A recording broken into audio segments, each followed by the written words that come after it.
Hey guys, இன்னைக்கு நம்ம பார்க்க போகிற படம் தி ரெட் பலூன். ஒரு மாஸ்டர் பீஸ் கதை.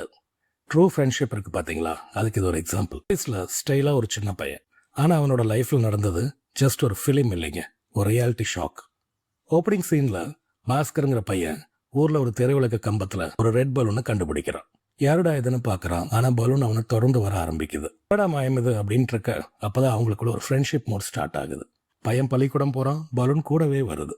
டீச்சர் கத்துறாரு, பலூனை வெளியேடுன்னு சொல்றாரு, ஆனா அது போக மாட்டேங்குது. பலூன் வீட்டுக்குள்ளேயும் வந்துடுது. அவன் படுக்கையில காத்திருக்கு ஒரு நாய்க்குட்டி மாதிரி. சும்மா ஒரு பலூனா இல்ல, ஒரு ரியல் ஃப்ரெண்டா. அப்பதான் வில்லன்ஸ் என்ட்ரி ஆகுறாங்க.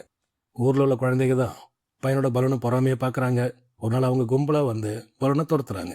பையன் ஓடுறான், பலூனும் ஓடுது. ஒரு கல் எடுத்து அடிச்சு பலூன் வெடிச்சு போகுது. இப்ப அந்த பையனோட லைஃப்ல என்ன மிஸ்ஸிங்? Friend missing. அப்பதான் ஒரு மேஜிக் எண்டிங் நடக்கும். என்னடா இது அப்படின்னு பார்த்தா, பாரிஸ் நகரத்துல இருந்து எல்லா பலூனும் அவனை தேடி வருது. அவன் ஒரு பலூன் கையத்தை பிடிக்கிறான்.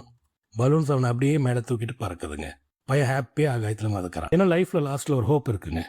இங்க என்ன மெசேஜ் சொல்லுதுன்னா, குழந்தை மனசை விட்டுடாதீங்க, அதுதான் லைஃப்ல ஹாப்பியா இருக்கும் சீக்ரெட். லாஸ்ட்ல ஏதாவது நல்லது நடக்கும். சோகம் வந்தா அடுத்து மேஜிக் வரும். கொடுமைப்படுத்துறவங்க, துன்பப்படுத்துறவங்க அவங்களெல்லாம் கவனிக்காதீங்க. எவனோட பொறாமைக்கும் நீங்க சங்கடமோ இல்ல அசிங்கப்பட்டு ஆகணும் என்கிறதுல அர்த்தமே. கதையை உங்க ஃப்ரெண்ட்ஸ் கிட்ட ஷேர் பண்ணுங்க.